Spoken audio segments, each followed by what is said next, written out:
이 시간에 함께 보실 말씀은 출애굽기 8장입니다.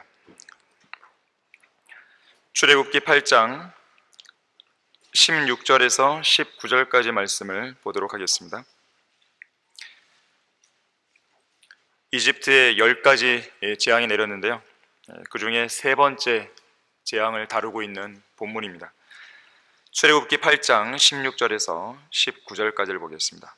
16절 보시면, 주께서 모세에게 말씀하시기를 아론에게 말하여 내 막대기를 뻗쳐서 땅에 흙을 치라 하라. 그리하면 그것이 이집트 전역에 걸쳐 이가 되리라 하시니 그들이 그렇게 행하니라. 아론이 막대기를 잡은 손을 뻗쳐서 땅에 흙을 치니 그것이 사람과 짐승 안에 이가 되고 땅의 모든 흙이 이집트 전역에 걸쳐 이가 되더라. 마법사들이 자기들의 마법으로 이를 만들어내려고 그렇게 행하나 그들이 할 수 없었고 이가 사람과 짐승 위에 있더라. 그러자 마법사들이 파라오에게 말하기를 이것은 하나님의 손길이니이다 하나 파라오의 마음이 완악하게 되어 그들에게 경청하지 않았으니 주께서 말씀하신 대로더라. 다 같이 말씀을 위해 기도하겠습니다. 감사하신 아버지 하나님, 오전에 이어 이 오후에도 모든 예배 분위기를 아름답게 조성시켜 주시고 또 우리가 말씀을 들을 수 있도록 또 말씀을 새길 수 있도록 우리의 마음밭을 잘 준비시켜 주셔서 감사드립니다.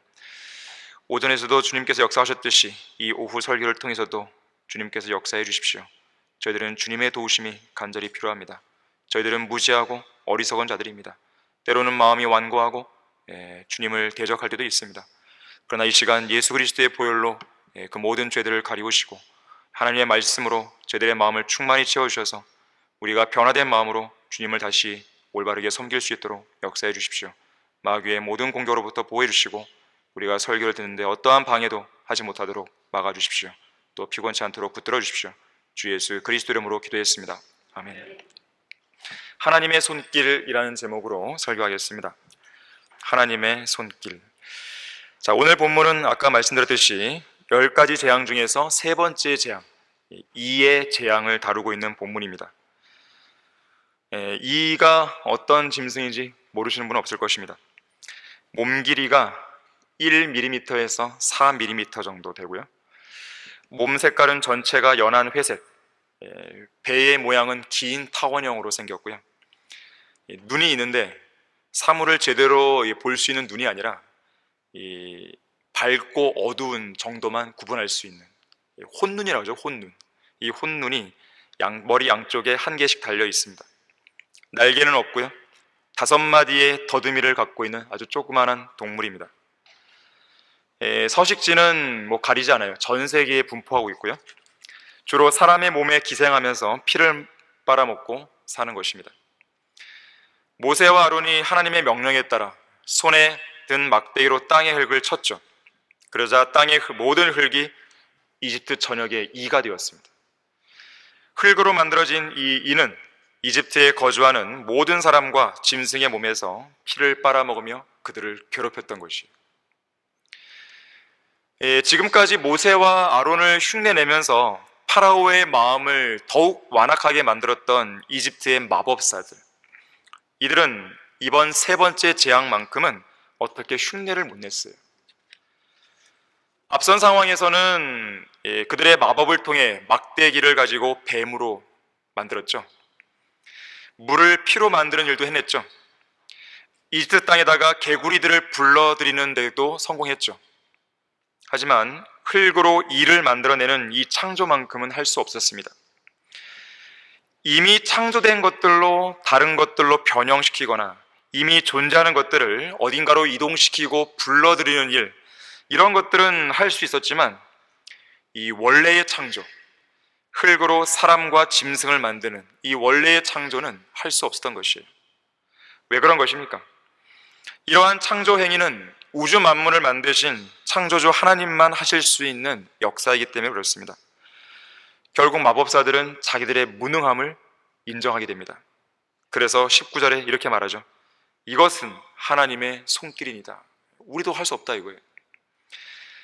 여기에서 하나님의 손길이란 표현이 아주 특징적인데요, 이러한 표현은 하나님께서는 우리 인간들처럼 손과 손가락을 갖고 계시다는 것을 보여줍니다. 하나님은 한 영이십니다. 하지만 얼굴이 있으시고 손가락도 지니고 계세요. 더럽고 가증한 죄들을 지은 것에 대해 주님께서 알지도 못하고 보지도 못한다고 착각하는 이 어리석고 우둔한 백성들 향해서 하나님은 이렇게 반문하세요. 귀를 심으신 분이 듣지 아니하시느냐? 눈을 만드신 분이 보지 아니하시느냐? 또 자신의 의를 내세우는 욥을 향해서도 남자답게 허리를 동이라고 말씀하시면서 이렇게 물으셨어요. 내가 하나님과 같은 팔이 있느냐? 내가 그와 같이 음성을 천둥처럼 낼 수 있느냐? 자, 주님께서는 분명 들으실 수 있는 귀가 있으시고 보실 수 있는 눈이 있고 강한 팔도 갖고 계시고 천둥처럼 목소리를 높일 수 있는 목도 있으신 거죠. 왜 그런 것입니까?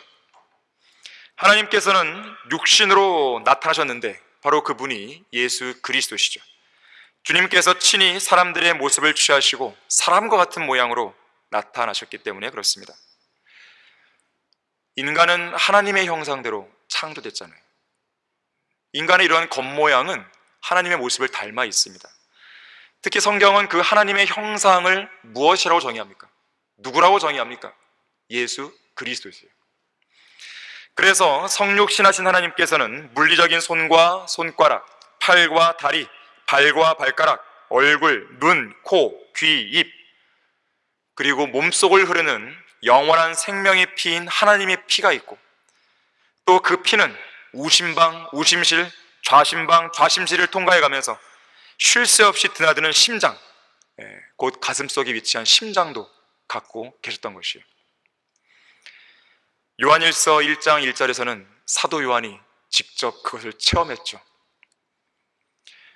태초부터 계신 주님을 직접 눈으로 봤다 그랬고요, 주목해서 살폈다 그랬고요, 손으로 직접 만졌다 그랬어요. 심지어 마지막 그 만찬 때는 어땠습니까? 주님의 품에 기대어 있었잖아요. 그 품은 가슴입니다. 그 가슴에 머리를 대고 누워있기까지 했습니다. 요한이 누워있었던 예수님의 품 그 안쪽에는 5번째 갈비뼈로 보호받고 있던 심장이 위치해 있었어요. 요한은 정말로 아주 가까이에서 성육신하신 하나님의 가슴에 귀를 대고 그 영원한 생명의 심장박동 소리를 들을 수 있었던 것이에요. 영원한 생명의 피가 흐르는 그 심장박동 소리를 들었던 것이죠. 하나님께서 육신으로 나타난 것이 경건의 신비 아닙니까? 육신으로 나타나신 하나님의 심장박동 소리를 들을 수 있다는 것, 영원한 생명으로 고동치는 그 심장박동 소리를 들을 수 있다는 것, 그 자체로도 아주 신비롭고 놀라운 경험이었을 것이에요. 이것은 요한만 경험한 것이에요. 자, 그러한 경험만큼 신비롭고 놀라운 경험 또 한 가지가 있는데 그것이 바로 하나님의 손길을 경험하는 일입니다. 성경 66권 안에는 그분의 백성과 성도들을 섭리 가운데 인도하시는 하나님의 선하신 손길들이 많이 나옵니다. 구약에서는 아브라함의 생애를 통해 그런 손길들을 볼 수 있죠. 이삭을 통해서도 그렇고 야곱의 생애를 통해서도 또 요셉의 생애를 통해서도 다니엘의 생애를 통해서도 우리는 하나님의 선하신 손길이 어떤지를 감지할 수 있는 거예요. 신약에서는 어떻습니까? 가장 대표적인 인물이 바울이죠. 모든 일이 합력하여 선을 이루었어요. 그 선하신 하나님의 손길을 바울의 생애를 통해 우리는 발견할 수가 있는 것이에요. 특히 에스라와 느헤미야서에서는요, 아예 직접적인 표현이 나옵니다. 하나님의 선하신 손길이다, 하나님의 선하신 손이다, 하나님의 손길이다, 하나님의 손이다, 이런 표현이 곳곳에서 에스라와 느헤미야는 많이 등장하고 있는 것이에요. 우주의 창조와 그 역사는 하나님의 손길이 이루신 결과물입니다. 인류의 역사 역시 하나님의 손길이 이루신 산물이에요. 복잡다단한 한 사람의 생애 역시 마찬가지입니다. 한 사람의 생애 속에 시실과 날실로 얽히고 설켜 있는 복잡한 문제들은 우리 눈에는 복잡해 보이지만 하나님의 놀라우신 손길 안에서는 너무나 단순한 일들이에요. 자, 그러나 문제가 있죠. 하나님의 손길 안에서 살고 있고 움직이고 있고 존재하고 있는 인간은 하나님의 손길을 인정하는 것이 아니라 오히려 주님의 손길을 무시하고 거부하고 외면해 왔다는 사실입니다. 그리고 그때마다 하나님의 진노의 심판을 그 인간들은 피하지 못했어요. 하나님의 손길을 거부할 때마다 항상 하나님의 진노의 심판이 그들에게 내려지는 것을 우리는 성경을 통해 확인할 수가 있는 거예요.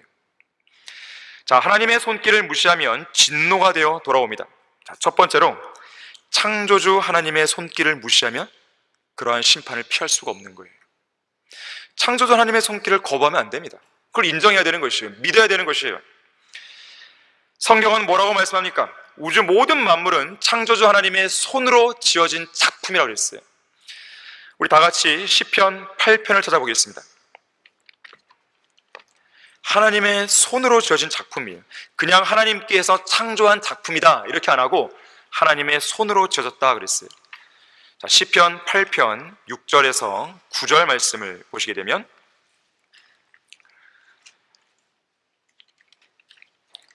주께서는 그로 하여금 주의 손으로 지으신 작품들을 다스리게 하셨으며 만물을 그의 발 아래 두셨으니 곧 모든 양과 수소와 들의 짐승들이며 공중의 새와 바다의 물고기와 해로를 다니는 모든 것들이니라. 오 주 우리 주여, 주의 이름이 온 땅에 어찌 그리 뛰어나신지요. 3절 말씀에서도요, 하늘들이 주님의 손가락으로 지어졌다 그랬어요. 달과 별들은 하나님의 손길을 따라 정해진 작품인 것이죠. 전자기학 분야의 거장인 제임스 맥스웰이라는 과학자는요, 하나님께서 우주를 설계하셨고 우주를 창조하셨고 인간을 그분의 형상대로 만드셔서 피조물을 다스리게 하셨다라고 생각했습니다. 성경에 나오는 그 내용 그대로 믿은 거예요. 한 번은 그가 쓴 노트에 이런 기도문이 실려 있었습니다. 전능하신 하나님, 주님께서는 하나님의 형상을 따라 인간을 창조하셨고 인간으로 하여금 살아있는 혼이 되게 하셔서 주님을 찾게 하셨습니다. 주님의 창조물을 다스리게 하셨고 우리 과학자들로 하여금 주님의 솜씨를 연구하게 하셔서 이 땅을 유용하게 다스리게 하셨으며 주 하나님께 경배를 드려야 하는 충분한 이유도 깨닫게 해주셨습니다. 이제 저는 주님의 복된 말씀을 받아들이며 아버지 하나님께서 보내신 예수 그리스도께서 저의 죄를 용서해 주셨음을 믿습니다. 그랬어요. 과학자가 쓴 말이에요. 우리나라에 이런 과학자가 과연 있을까요? 필즈상을 수상한 허준이 그 교수가 과연 이런 믿음을 고백할 수 있을까요? 전염병으로부터 많은 사람들의 목숨을 구한 세균학의 아버지 루이 파스테르라는 과학자도 생물이 무생물로부터 우연히 생겨난다는 진화론의 주장이 허구임을 그의 실험 하나로 끝내버렸어요. 정리해버렸습니다. 그러면서 이렇게 말해요. 자연을 더 많이 연구하면 연구할수록 창조주 하나님의 위대한 역사에 더욱 놀라지 않을 수 없다. 이것이 정상적인 반응이에요. 참된 과학자는 이런 말을 하게 돼 있습니다. 헨리 모리스 박사를 아실 겁니다. 우리가 보통 창조과학 그러잖아요. 이 헨리 모리스 박사가 이 창조과학이라는 이 말을 정착시키는데 아주 큰 기여를 했던 과학자예요. 특히 생명의 기원에 관한 어떤 주장이든지 그것이 옳다면 성경 말씀과 결코 상반되지 않는다. 그 말은 바꿔 말하자면 진화론자들은 거짓말쟁이라는 거예요. 결국에는 천체 물리학의 기초를 닦은 요하네스 케플러라는 천문학자가 있습니다. 이 천문학자는 천문학을 연구하면서도요, 오직 하나님의 이름만 드높여지길 원했다 그래요. 특히 그가 믿는 하나님을 무에서부터 우주 만물을 나오게 하신 자비롭고 친절하신 창조주 하나님으로 인식했다 그래요. 또한 하늘들은 하나님의 영광을 선포한다고 믿었습니다. 또한 지구 바깥에 우주를 탐구하는 주된 목적은 하나님께서 세워놓으시고 수학의 언어로 인간에게 계시하신 합리적인 질서와 조화를 발견해내는 것이라고 말했습니다. 원래 이 요하네스 케플러는요, 성경을 연구하는 신학자가 되려고 했다 그래요. 그런데 한 번은 이렇게 말합니다. 나는 본래 성경을 연구하는 신학자가 되려고 했었지만 나는 지금 천문학자가 되었다.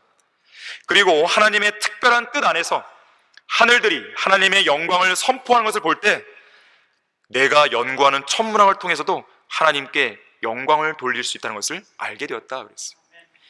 그래서 이 요하네스 케플러가 발견한 이 천문학의 여러 가지 법칙들이 있는데요, 그러한 천문학 법칙들은 하나님께서 나에게 알게 해주신 거라고 그렇게 고백을 하기도 합니다.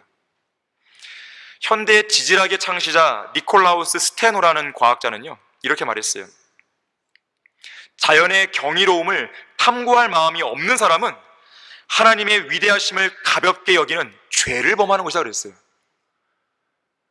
하나님께서 만드신 이 우주 만물을 보면서 하나님의 손길이구나, 하나님의 위대한 작품이구나, 하나님이 살아계시는구나, 하나님께서 우리에게 주신 선물이구나, 그러한 하나님의 위대하심을 우리가 만물을 통해 연구해야겠다, 이런 탐구할 마음, 이런 마음이 없는 사람은 하나님께서 만드신 이 작품에 대해서요 그냥 가볍게 여겨버리는 그런 죄를 범하고 있는 거예요. 우주 만물을 보면서, 여러분 자연 만물을 보면서 하나님을 찬양해야 됩니다. 하나님을 높여야 되는 거예요. 그게 자연스럽게 찬양으로 나와야 돼요. 그게 우리의 피조물들의 기본적인 자세입니다. 마이클 패러데이라고 하는 과학자는요 이렇게 말했어요. 우리가 읽어야 하는 자연의 책, 이 자연이라고 하는 이 우주 만물이라고 하는 이 만물을 하나의 책으로 비유했는데, 우리가 읽어야 하는 자연의 책은 하나님의 손가락으로 기록되어 있다고 그랬어요. 자, 이렇듯 하늘들과 땅을 포함한 우주 만물은 하나님의 손길을 통해 이루어진 위대한 역사입니다. 하지만 어리석은 인간들은 어떤 일을 저지르고 있습니까? 이런 모든 것이 하나님의 손길에 의해 이루어진 역사임에도 불구하고 이들은 그것에 대해 무지하거나, 알았다 하더라도, 깨달았다 하더라도 무시하거나 아예 짓밟아 버리는 것이죠. 하나님께서 그분의 손가락으로 지으신 하늘들로 하여금 그분의 영광을 선포하게 하셨을 때, 또 그 손으로 이루신 위대한 역사를 드러내게 했을 때, 또 그러한 만물을 통해서 그분의 보이지 않는 것들과 영원한 능력과 신격을 드러냈을 때 인간들은 어떻게 반응했죠? 하나님께 감사를 드렸습니까? 하나님께 영광을 돌렸습니까?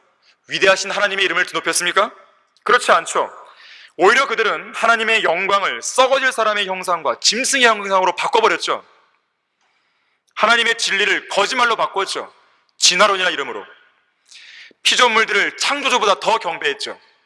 그것이 인간이에요. 자, 우리 다 같이 로마서 1장 20절을 보겠습니다. 하나님의 위대한 손길을 보면서도 인간은 이런 식의 태도를 보인 것이에요. 로마서 1장 20절 보시면, 세상의 창조 때부터 그분에 속한 보이지 않는 것들이 분명히 보여졌고, 심지어는 그분의 영원한 능력과 신격까지도 만들어진 것들에 의해 알려졌으므로 그들이 변명하지 못하느니라.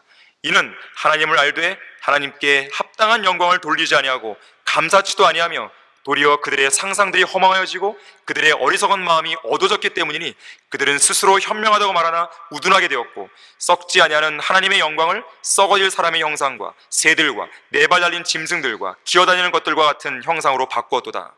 그러므로 하나님께서도 그들을 자기들의 마음의 정욕에 따른 더러움에 내버려 두시어 그들의 몸을 서로 욕되게 하도록 하셨으니, 이는 그들이 하나님의 진리를 거짓말로 바꿔 피조물을 창조주보다 더 경배하고 섬겼습니다.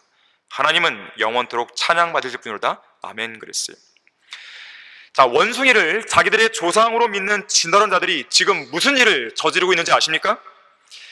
인간을 동물과 같은 부류로 만들었을 뿐만 아니라 하나님의 영광마저 인간이나 동물 수준으로 깎아내리고 있는 것이죠. 그러면서 창조주이신 하나님보다 피조물을 더 경배하고 섬기는 거예요. 가증한 신성모독입니다. 19세기경 진리의 말씀을 대적하기 위해 사탄이 내세운 종 찰스 다윈을 아실 것입니다. 찰스 다윈은 온 세상을 거짓말로 속이면서 이렇게 말했어요. 잘 들어보십시오. 모든 생물은 하나님의 손에 의해 특별히 만들어진 것이 아니다. 캄브리아기 최초의 지층이 퇴적하기 훨씬 전에 살고 있던 몇몇 종의 생물들이 진화해서 나온 그 생물들의 직계 자손이다. 이런 생각을 가질 때면, 무슨 생각이에요? 짐승, 원숭이는 나의 조상이야, 이런 생각을 가질 때면 적어도 내게는 모든 생물의 모습이 훨씬 더 고귀하게 비친다 그랬어요. 인간 역시 진화된 존재로서 원숭이의 직계 후손이라는 것인데, 다윈은 그렇게 생각할 때마다 모든 생물의 모습이 자기 눈에 훨씬 더 고귀한 존재들로 비친다고 말한 거예요. 럭카 목사님은 이런 진화론자들의 어리석은 주장에 대해 이렇게 표현했어요.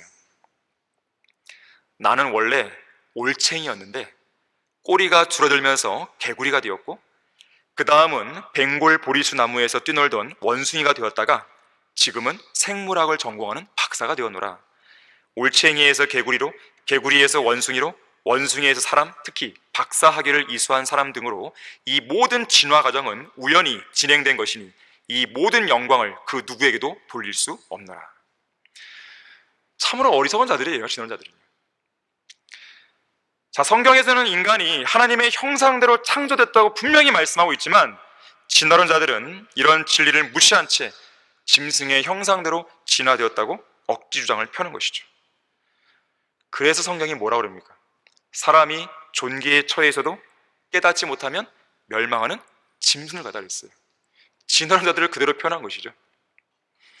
굳이 짐승들의 직계 후손이 되기를 원하는 무지한 과학자들이 있다면 하나님께서는 이렇게 말씀하세요. 무지하게 내버려 두라는 것이죠. 이제는 저 하늘에 영원히 서 있는 하나님의 말씀이 그렇게 하나님의 손길을 무시한 자들을 향해 진노의 심판을 행하게 됩니다. 하나님의 손길을 거부하면 항상 진노의 심판이 내려져요. 우선적으로는 진노하는 자들을 위시해서 창조주 하나님의 손길을 무시한 죄인들에게 하나님의 손가락으로 지어진 하늘로부터 그분의 진노가 계시가 됩니다. 방금 로마서 1장 우리가 펴 있을 텐데요, 거기 18절 보세요. 하나님의 진노가 불의 가운데서 진리를 붙잡는 사람들의 모든 불경건과 불의에 대하여 하늘로부터 계시된다고 말하는 거예요. 또한 우리가 아까 전에 로마서 1장 후반부에 읽었지만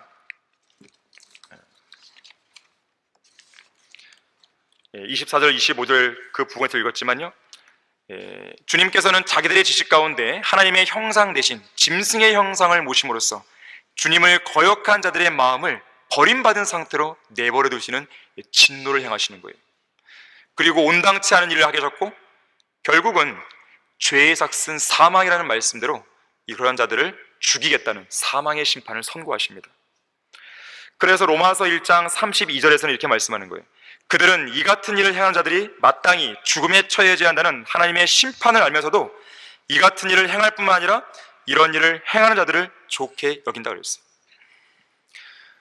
특히 하나님의 영광을 썩어질 인간과 짐승의 형상으로 변질시킨 모든 우상 숭배자들을 심판하실 것인데요, 이 스파냐 2장 11절에서는요 세상의 모든 신들을 굶겨 죽이실 거라고 말씀합니다. 이보다 더 권위 있는 심판도, 우상들에게 있어서 그들을 이보다 더 능멸하는 말씀도 없을 거예요. 다시 말하자면 밥이나 얻어먹는 거지 같은 우상들, 빌어먹기 좋아하는 우상들, 신들, 알라, 부처, 이런 모든 그런 각종 신들을 굶겨버리겠다는 거예요. 하나님께서 세상 모든 우상들과 신들에게는 심한 모욕이 되겠죠. 그들을 향해 하나님의 위대하심과 무서운 심판을 선포하시는 강력한 경고의 말씀이기도 하겠죠. 자, 하나님의 손길을 무시하면 진노가 되어 돌아옵니다. 두 번째로, 성령 하나님의 역사를 무시하면 안 됩니다. 오늘 설교 본문에 의하면 모세가 막대기로 땅에 흙을 쳐서 이를 만들었을 때 이집트의 마법사들은 그것이 하나님만이 하실 수 있는 하나님의 손길임을 깨달았습니다. 하지만 파라오는요, 그 사실을 마법사들을 통해서 알았음에도 불구하고, 들었음에도 불구하고, 깨달았음에도 불구하고 마음을 완악하게 해버립니다. 그리고 그들의 말을 경청하지 않아요. 그리고 그 사실을 고의로 무시합니다. 하나님의 손길임을 분명히 알았는데 그걸 고의로 무시해버려요. 그리고 이집트를 떠나려는 이스라엘 백성들을 보내주지 않죠. 자, 그런데 성경에서 하나님의 손길이 성령 하나님을 의미할 때가 있습니다. 여러분, 거기 누가복음 11장 20절 한번 찾아보겠습니다.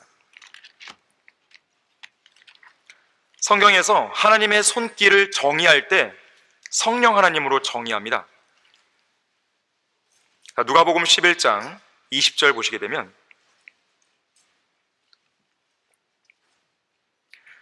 그러나 만일 내가 하나님의 손길로 마귀들을 쫓아낸다면 그때에는 하나님의 나라가 너희에게 임한 것이 분명하도다 그랬어요. 자, 여기 하나님의 손길이 나오죠. 이 같은 내용을 기록하고 있는 자, 마태복음 12장 28절도 한번 찾아보겠습니다. 여기에서는 같은 내용, 같은 사건을 기록하고 있는데 하나님의 손길을 어떻게 표현했는지 보세요. 자, 마태복음 12장 28절을 보시게 되면, 그러나 내가 하나님의 영을 힘입어 마귀들을 쫓아내면 그때는 하나님의 나라가 너에게 임한 것이라. 다른 내용 다 똑같죠. 그런데 하나님의 손길이 어떻게 표현됐습니까? 하나님의 영으로 나와 있죠. 자, 하나님의 손길은 하나님의 영입니다. 성령 하나님을 나타냅니다. 특히 가증한 죄인들에게 그들의 죄들을 책망하고 그 죄들로 인해 임하게 될 엄중한 심판과 멸망을 경고하시는 성령 하나님의 역사인 거예요. 멸망을 경고하시는 하나님의 손가락이요, 바빌론의 마지막 왕 벨사살이 술을 퍼마시며 흥청망청했던 그 궁전에서도 나타난 적이 있었습니다. 그 회벽에 뭐라고 썼습니까? 메네 메네 테켈 우파르신. 얼마나 무서웠을까요? 그들의 정말 오금이 저릴 정도로요, 무릎이 풀린 거예요. 골절이 다 풀려버린 거예요. 오들오들 떠는 것이죠. 흥청망청 술을 퍼먹고 있는데 갑자기 손가락 하나 딱 등장해서 거기다 막 쓴단 말이에요. 다니엘 5장 24절에서 28절을 보게 되면 이렇게 기록되어 있습니다. 그분께서 손가락을 보내어 이 글이 기록되었나이다. 기록된 글은 이것이니 메네메네 테켈 우파라시니라.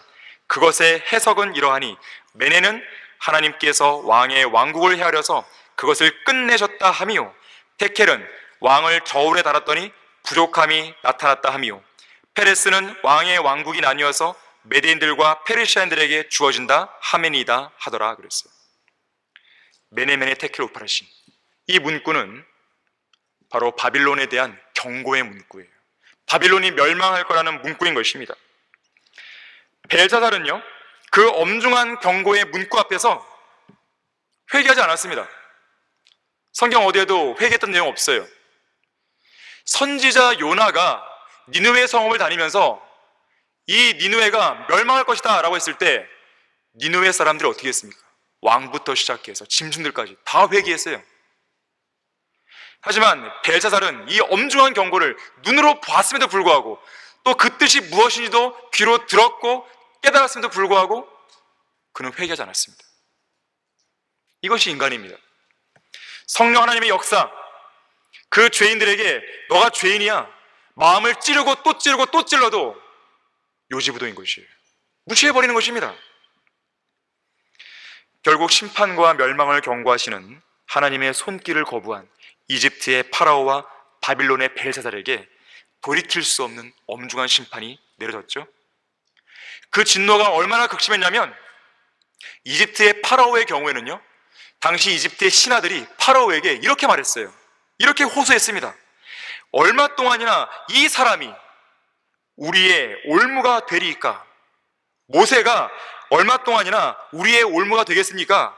그 사람들을 가게 하여, 이스라엘 백성들을 가게 해서 그들로 그들의 하나님을 섬기게 하셔서 왕께서는 이집트가 망하는 것을 아직도 알지 못하시나이까? 그랬어요. 그들이 하나님의 손길을 거부했을 때 이집트가 망해가고 있는 거예요. 하나님의 손길을 무시하면요, 개인의 존립과 패망은 말할 것도 없고요, 국가, 민족 하나가 통째로 사라질 수 있다는 것을 기억하셔야 됩니다. 선지자 요나를 통해 주어진 하나님의 엄중한 경고 앞에서 겸손히 낮아지고 악한 길에서 돌아선 니느웨 성읍은 하나님의 진노의 재앙을 피했어요. 하지만 바빌론의 벨사살 왕은 끝까지 고집하고 거부하면서 결국 망국의 길을 걷게 되는 것이죠. 원래 바빌론은요, 난공불락의 요새입니다. 주위에 유프라테스 강이 흐르고 있고요, 또 성벽도 이중성벽으로 아주 두껍게 두터운 성벽이 이루어진 곳이에요. 그래서 벨사살이요, 이 성읍 주위에 페르시아의 군대가 와서 이렇게 포위를 했다 하더라도요, 벨사살은 걱정이 없었던 것이에요. 난공불락의 요새다 보니까 그들이 쳐들어올 수 없다고 한 것이에요. 그러니까 술 마시고 그렇게 있었던 것이죠. 하지만 하나님의 심판은요, 아무리 인간이 뭔가를 대비하고 준비한다 하더라도 피해갈 수 있는 것이 아니에요. 자, 이 땅은 멸망하게 되어 있습니다. 이 우주는 불타 없어게 되어 있어요. 사람들은 이 땅에서의 문제를 해결하기 위해서 우주선을 쏘아 올리고 로켓을 쏘아 올리면서 무언가 대안을 마련하려고 하는 것이에요. 그들 나름대로 살 길을 찾는 것입니다. 하지만 그들이 달로 가고 화성으로 가고 어디로 간다 하더라도요, 하나님께서 그들을 끄집어 버리시는 거예요. 그들을 찾아서 다 심판하시는 것입니다. 심지어 그들이 숨어있는 그 행성들 안에 숨어있다 할지라도 그들을 포함해서 행성들 전체를 다 불태워버리시는 것이에요. 하나님의 손길을 피할 수가 없습니다.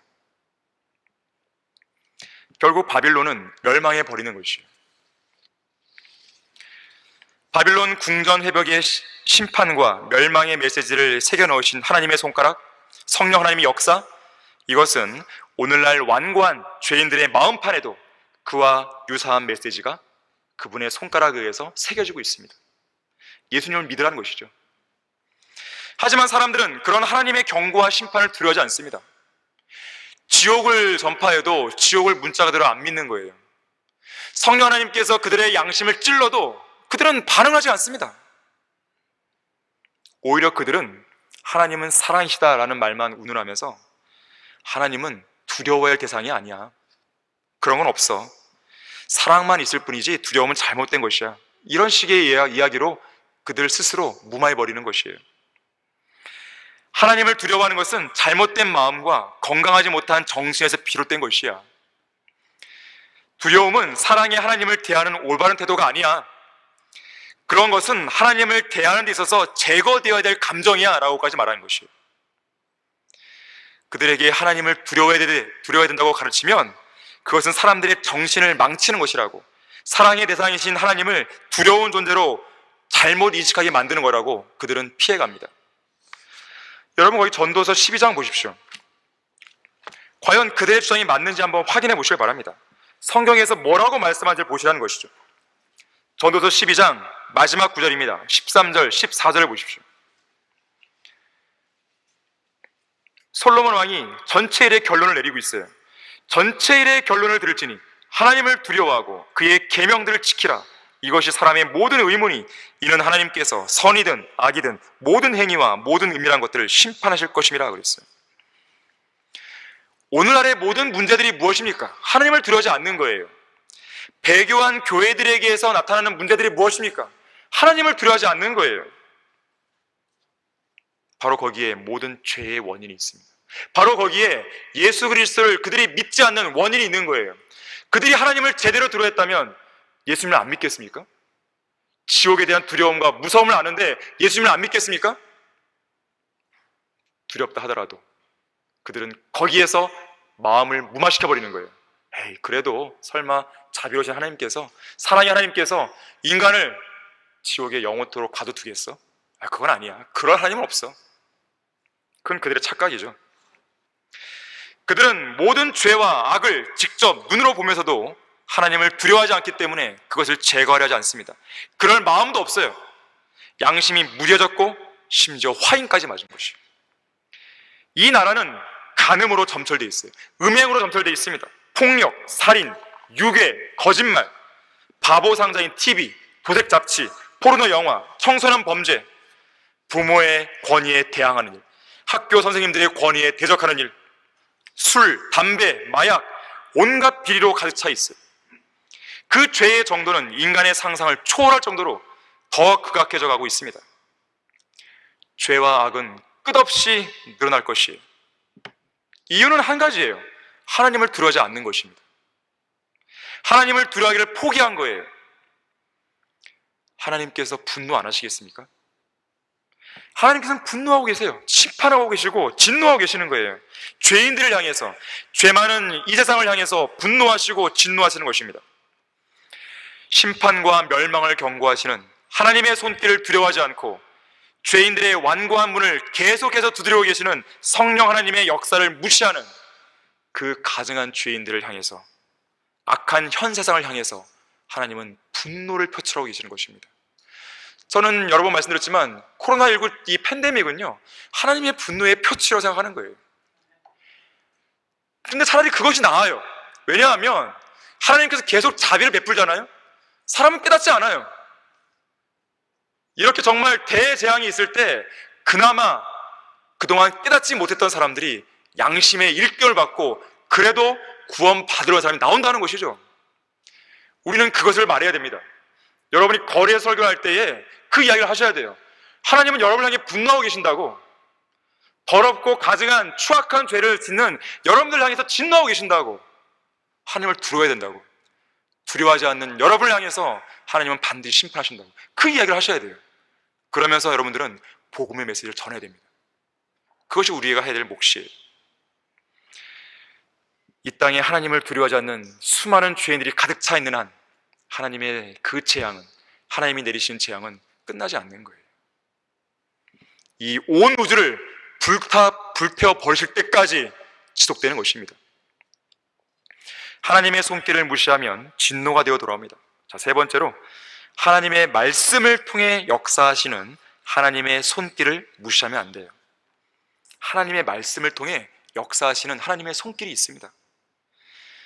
출애굽 당시 시내산에서요, 십계명이 이스라엘 백성들에게 주어졌을 때 하나님께서는 그 십계명을 어떻게 기록하셨습니까? 그분의 손가락으로 두 돌판에 직접 기록하신 거예요. 출애굽기 31장 18절이나 신명기 9장 10절, 출애굽기 31장 18절이나 신명기 9장 10절을 나중에 한번 꼭 읽어보세요. 주님께서 그분의 손가락으로 십계명을 기록하신 거예요. 말씀을 기록하신 겁니다. 또 그런 경우가 있었습니다. 초림 당시에 지상에서 육신으로 나타나신 하나님께서는 예수 그리스도시죠? 예수 그리스도께서는 한 여인이 가늠하다가 현장에서 잡혀 그분께 끌려왔을 때 땅에다가 손가락으로 뭔가를 쓰셨죠. 자, 그런데 시내산에서요, 하나님의 손가락으로 기록된 십계명이 모세에게 주어지고 있을 때 산 아래에서는 어떤 일이 벌어졌나요? 백성들이 자기들을 이집트 땅에서 데리고 나오신 하나님을 무시해버리고 뭘 만들어요? 금송아지를 만들죠. 우상숭배를 한 겁니다. 저 산에서는 하나님께서 십계명을 모세에게 주고 계시는 상황에서, 그분께서 친히 손가락으로 기록하신 십계명을 주시는 그 상황에서, 그분께서 친히 기록하신 그 말씀들을 주시는 그 상황에서 백성들은 우상숭배를 했어요. 금송아지를 가운데 두고 음란한 춤을 추고 음행을 저지르고 벌거벗고 그야말로 죄들을 아무런 거리낌 없이 즐기고 있었던 것이죠. 십계명을 기록하고 계신 하나님을 무시해버린 거예요. 결국 이 더러운 장면을 목격한 모세가 어떻게 합니까? 하나님의 손가락으로 기록된 돌판을 깨트려버리죠. 단 하루도 안 지나서 깨트려진 것이에요. 물론 나중에 주님께서 다시 그 기록을 주시지만요. 출애굽기 32장 19절에서는요 이렇게 말씀합니다. 그가 진영에 가까이 오자, 모세가 가까이 온 거예요. 송아지와 그 춤추는 것을 본지라 모세가 경노하여 자기 손에서 돌판을 던져 산 아래서 깨뜨리니라 그랬어요. 여러분들은 이 장면을 보면서요 단순히 모세의 의로운 분노 이것만 보시면 안 됩니다. 하나님의 마음을 보실 수 있어야 돼요. 너무나 어처구니 없잖아요. 그들을 인도해내신 분이 하나님이신데, 그리고 하나님께서는 그들에게 위대한 율법을 주시려고 모세를 통해 주셨는데, 이들은 정말 한심하게도 우리를 인도한 것은 하나님이 아니라 금송아지야, 금송아지. 하나님의 형상을 짐승의 형상으로 바꿔버린 것이죠. 하나님은 분노하고 계시는 거예요. 분노하고 계시는 겁니다. 초림 당시 가늠한 여인이 현장에서 붙잡혀 왔을 때 예수님께서 그분의 손가락으로 땅에 무언가를 쓰셨을 때도 마찬가지인데요, 유대인들은 예수님이 땅에 쓰신 글자들을 존중하지 않았어요. 여러분, 요한복음 8장 1절 한번 찾아보겠습니다.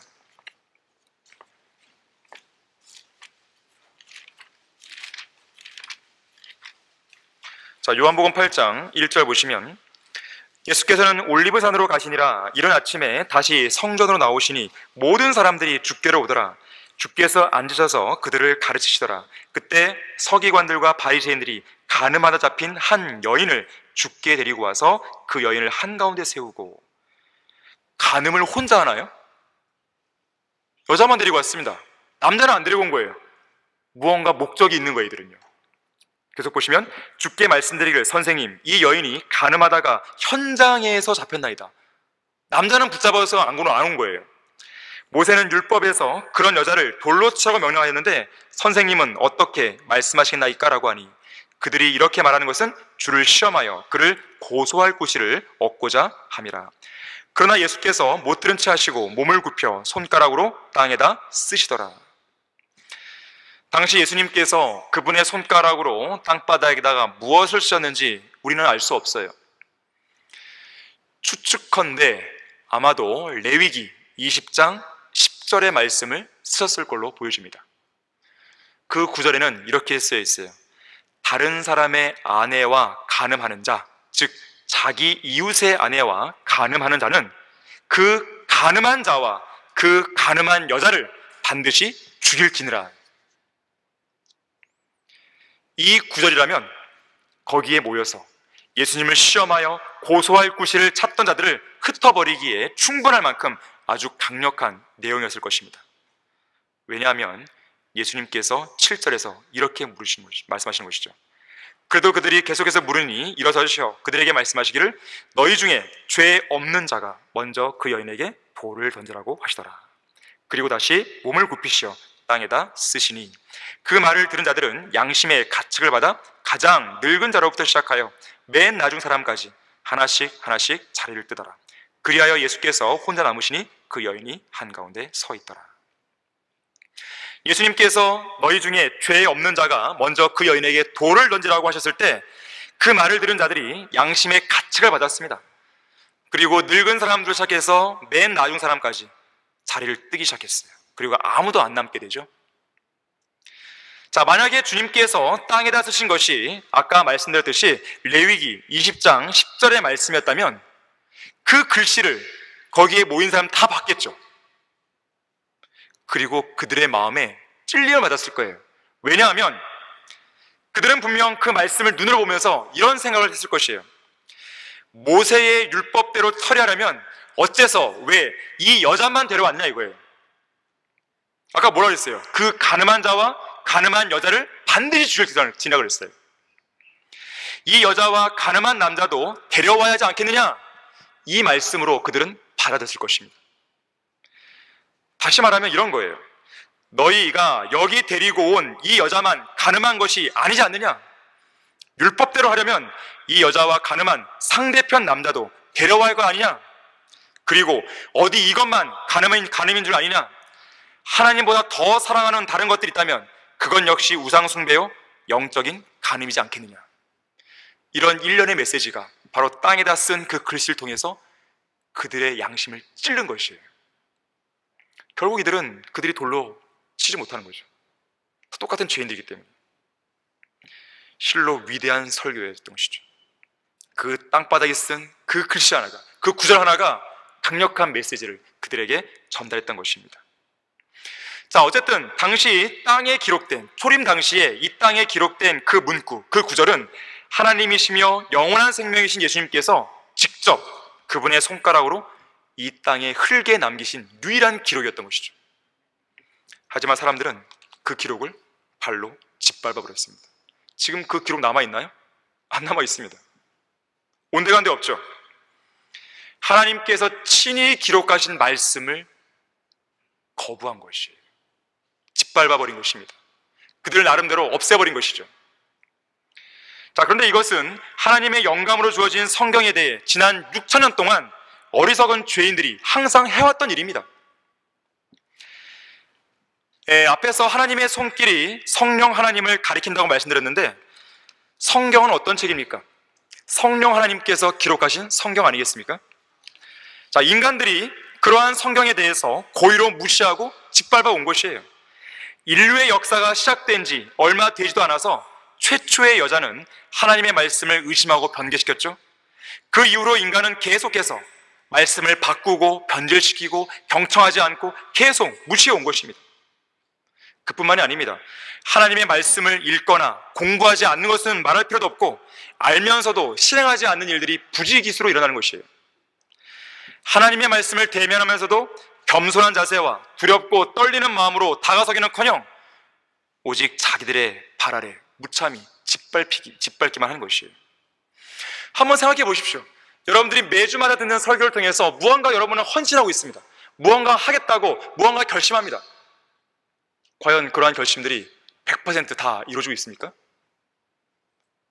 이루어지지 않고 있다고 한다면 역시 여러분들도 하나님의 말씀을 무시하는 거예요. 여러분에게 어떠한 말씀이 여러분의 마음속에 새겨졌는지 저는 알 수 없어요. 하나님은 아시겠죠. 그 말씀이 여러분 안에 새겨졌다면 그 말씀을 실행으로 옮겨야 되는 것이 당연한 것인데, 그 말씀을 실행으로 옮기지 않았다면 결국 그것은 뭐와 똑같냐면 하나님의 말씀을 무시하는 거예요. 여러분에게 뭔가를 알려주고 깨닫게 해주고 너가 이것은 바로 잡고 올바르게 행해야 돼, 이러한 메시지를 주셨는데 그걸 무시하고 있는 것이에요. 짓밟고 있는 것입니다. 여러분이 죄를 해야 한다면 바로 그 부분을 회개해야 돼요. 주님, 제가 이런 것을 헌신하기로 했는데, 이런 것을 내가 하겠다고 결심했는데 제가 그렇게 못했습니다. 용서해 주십시오. 저의 연약함을 불쌍히 여기십시오. 저를 도와주십시오. 이렇게 기도해야 되는 것이에요. 하지만 인간들이 하나님의 손길을요, 그렇게 거부하고 성경을 무시하고 짓밟는다고 해서요 성경이 없어지는 게 아닙니다. 선지자 이사야는 이렇게 외쳤어요. 풀은 마르고 꽃은 시드나 우리 하나님의 말씀은 영원히 서리라. 시편 119편 89절에서도 오 주여 주의 말씀은 영원히 하늘에 세워져 있나이다 그랬어요. 인간들이 아무리 기록된 성경을 거부하고 찢고 버린다 할지라도 그 말씀이 사라지는 게 아닙니다. 특히나 하나님께서는 이 말씀을 보존하겠다고 약속하셨단 말이에요. 결국 영원히 서 있는 하나님의 말씀은 하나님의 손길을 무시한 자들을 향해서 진노의 심판을 행하십니다. 진노의 부메랑이 되어 돌아오는 거예요. 그래서 어떤 심판이 이루어졌습니까? 모세가 산 아래에서 하나님의 손가락으로 기록된 십계명을 깨트리던 날, 하나님의 진노로 약 3,000명이 죽었어요. 그날에. 만일 모세의 중보기도가 없었다면 그 민족 전체가 진멸되었을 수도 있었습니다. 하나님의 진노의 무서움이. 초림 당시에 예수님께서 친히 손가락으로 땅에 쓰신 문구를 짓밟아버린 유대인들을 당시에 하나님께서 어떻게 하셨나요? 이들은 그 말씀을 무시했을 뿐만 아니라 말씀이신 예수 그리스도를 로마의 무법자들의 손을 통해 십자가에 못 박아 죽였잖아요. 결국 하나님께서는 모든 구약의 선지자의 피와 예수 그리스도의 피에 대한 책임을 그들에게 다 전가시켰죠. 그리고 그들은 그들의 스스로 자초한 저주대로 그 피를 그들의 머리 위로 돌렸고 결국 약속의 땅에서 쫓겨나게 된 것이에요. 그것으로 끝나는 게 아닙니다. 대환란이 남아있는 거예요. 하나님의 진노의 무서움이, 하나님의 손길을 거부한 자들이 받게 될 하나님의 심판의 무서움인 것입니다. 자, 결론을 맺겠습니다. 지금 이 시간에도 하나님의 손길은 바쁘게 움직이고 있습니다. 바쁘게 역사하고 있습니다. 창조주 하나님의 위대한 손길과 역사를 온 천하에 알리고 계세요. 자연 만물을 통해 알리고 계십니다. 죄인들의 마음문을 부지런히 두드리고 계십니다. 성령 하나님께서 계속 두드리시는 것이죠. 죄인들을 구원받게 하시고 한글 킹제임스 성경을 알게 하시고 구원받은 순수한 성도들을 성경 침례 교회로 인도하시는 그 손길이 지금도 바쁘게 움직이고 있는 것이에요. 여러분을 향한 하나님의 선하신 손길을 가볍게 여기거나 무시해서는 안 됩니다. 양날이는 어떤 칼보라도 예리한 하나님의 말씀은 하나님의 손길을 무시한 그 사람들의 생각과 의도들을 판별하실 것이에요. 그리고 반드시 그런 자들을 벌거벗은 채로 드러나게 하실 것입니다. 예수님께서 경고하셨어요. 나를 거절하고 내 말들을 받아들이지 아니하는 자는 그를 심판할 이가 있으니 곧 내가 말한 그 말이 그를 마지막 날에 심판하리라. 살아계신 하나님의 손 안으로 떨어지는 것은 두려운 일이라고 했어요. 히브리서 10장 31절에서. 이처럼 우리는 어떤 형태로든지 하나님의 손길을 무시하고 짓밟는 사람이 되어서는 안 됩니다. 우리 각자를 인도하신 하나님의 선하신 손길을 어떤 형태로든지 가볍게 여기거나 무시해서는 안 되는 것이에요. 사실 이 자리에 앉아있는 우리 모두는 하나님의 선하신 손길을 따라 하나님의 섭리적인 인도하심을 받은 사람들입니다. 지금도 받고 있고 장차 우리 몸이 구속될 때까지 앞으로도 계속해서 받게 될 사람들이에요. 하나님의 선하신 손길이 없었다면 이 자리에 앉아 있을 수 있는 사람은 아무도 없었을 것입니다. 우리 한 사람 한 사람이 어떻게 구원을 받게 되었는지, 또 어떻게 성경대로 믿는 사람들이 될 수 있었는지, 이 두 가지 사실만 보더라도 우리를 인도하시고 보호해 주신 하나님의 선하신 손길이 얼마나 놀랍고 위대한지가 분명해지는 것이죠. 자, 어떤 상황에서도 우리를 인도하시는 하나님의 선하신 손길을 통해서 그분의 목적에 따라 부르심을 받은 자들에게는 모든 일이 합력하여 선을 이룬다는 이 약속을 잊지 않는 여러분 모두가 되기를 바랍니다. 다 같이 기도하겠습니다. 감사하신 주 하나님 아버지, 저희들을 인도하신 하나님의 섭리적인 손길로 인해서 감사를 드립니다. 우리가 그러한 사실을 잘 인지하고 있고 또 믿고 확신하고 있다면 우리의 남은 생애가 지금과는 달라져야 되는 것입니다. 지금까지 부족했던 그런 모든 것들을 이 시간을 통해 다시 한번 청산할 수 있도록 도와주시고, 주님의 선하신 손길 가운데 우리의 모든 것들을 의탁하면서 믿음의 경주를 한 걸음 한 걸음씩 달려나갈 수 있도록 도와주십시오. 모든 걸 감사드리며 주 예수 그리스도 이름으로 기도했습니다.